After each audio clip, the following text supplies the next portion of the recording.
Finally, the day has come, just like ECOWAS now is talking with the Alliance of the Sahel States, the African Union has started to engage itself to talk with the AES, the Alliance of the Sahel States. Reportedly, the new chairperson of the African Union Commission is now talking with the representatives of these three states, which formed the Alliance of the Sahel States, namely Burkina Faso, Mali, and Niger. Here we have the news. As you can see here in the picture, so this is the person who is representing the IES and, presenting that document.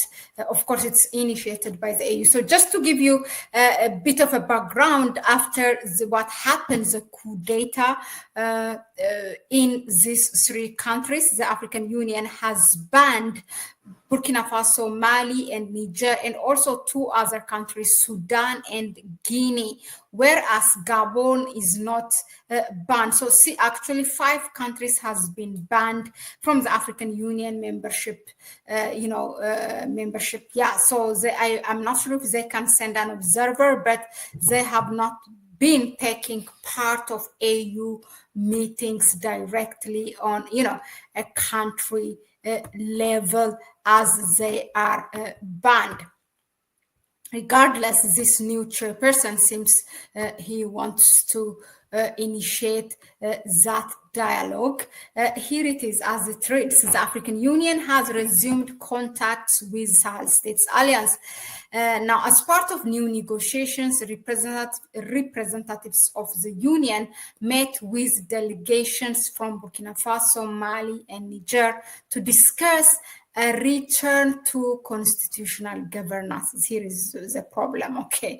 Now, the African Union has invited the ministers of the Sahel States countries to develop a common roadmap for a democratic transition that focuses on restoring dialogue and finding solutions with the African framework. I mean, I don't know why they are forcing them, because clearly the countries have expressed, and meaning when I say the countries, the people in it, the nations have expressed that they want to stay with this leadership. And of course, with all the security matter and terrorist groups that they have been dealing, they said, unless we gain back most of our territories that has been taken by these terrorist groups, we are not going to go back with that. And besides, most of the African people now, they know that what is, in the trap of this democratic election thing, as it has been a setup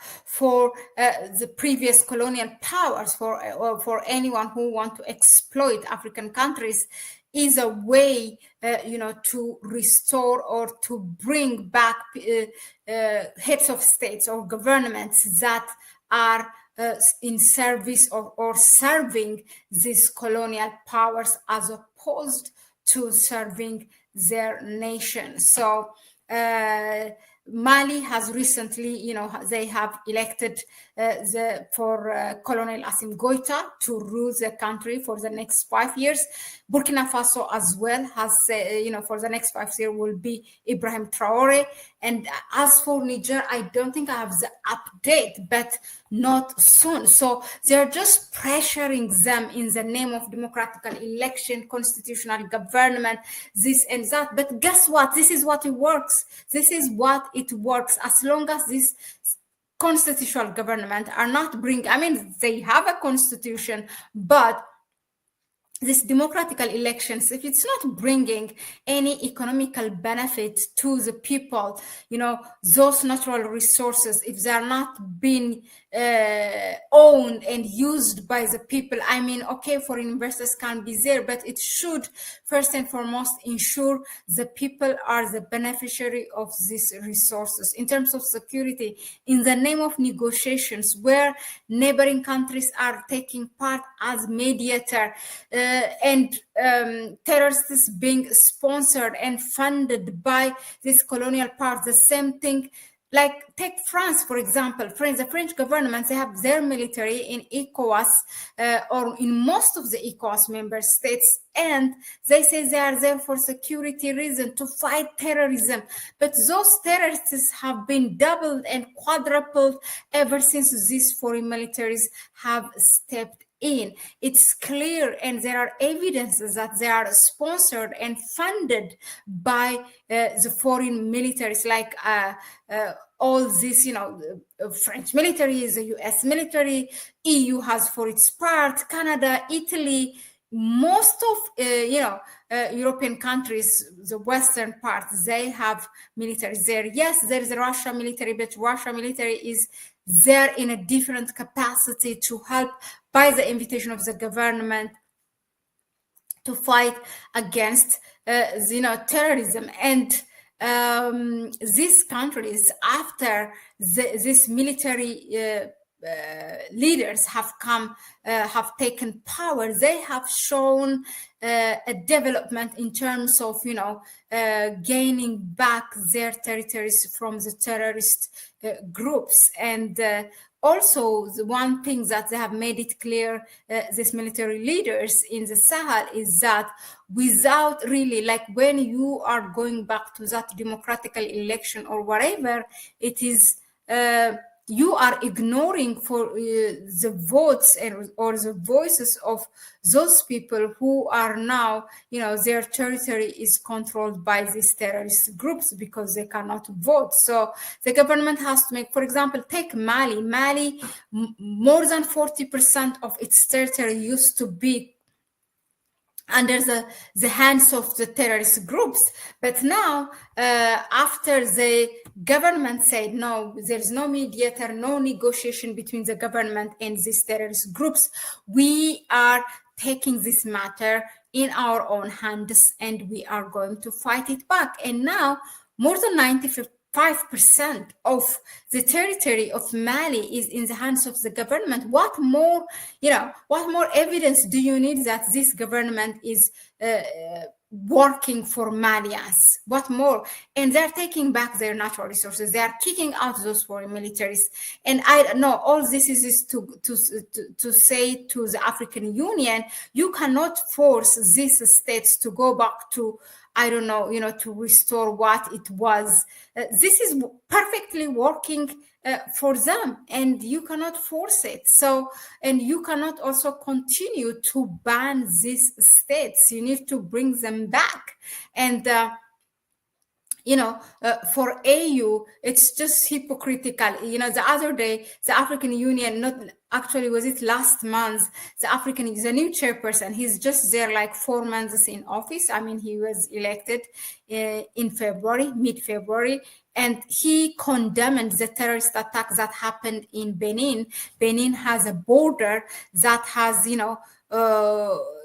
like an intersection area. Benin has a border with Burkina Faso, Mali, and Niger. So this terrorist attack happened to be there, and the AU chairperson was quick to come out and condemn it. But there are a lot of terrorist attacks that are happening against Burkina Faso, Mali, and Niger, but you don't attack them. Like, are the Malians, the Burkinabes, the Nigerians different from the people in Benin? Like, what is this? I mean, look, you know what? In fact, the Pan-Africans or the Africans across the globe, they are saying that forget the African Union, we are going to join the alliance of the Sahel states. What we want is, for our heads of states to be like the alliance of the Sahel states, the leaders there, like Colonel Assimi Goïta of Mali, like Captain Ibrahim Traoré of Burkina Faso, and General Abdurrahman Tiani of Niger. So sooner or later, they are affecting already and impacting the regional bloc. Like, some of the ECOWAS members they know that what their people are saying, and they are already strengthening their bilateral relationship. So sooner or later, people would, Africans will start to look up to the Sahel states, not the African Union. So you better come back to AES, meaning the way things are handled in fulfilling what your people are asking you. So the African Union, it's just all about statements and this and that. You don't do nothing practical that suffice or that satisfies its citizens, the citizens in the continent. So let us know in the comment section what do you think of the action of the African Union negotiating with the Sahel states, but also forcing them to go back to this constitutional government or whatever. Do you think that's relevant? Let us know in the comment section. Please share the video with others. And you can support us through Super Chat, Super Sticker, also through our PayPal account and buy me a coffee link. I will see you on the next one. Bye-bye.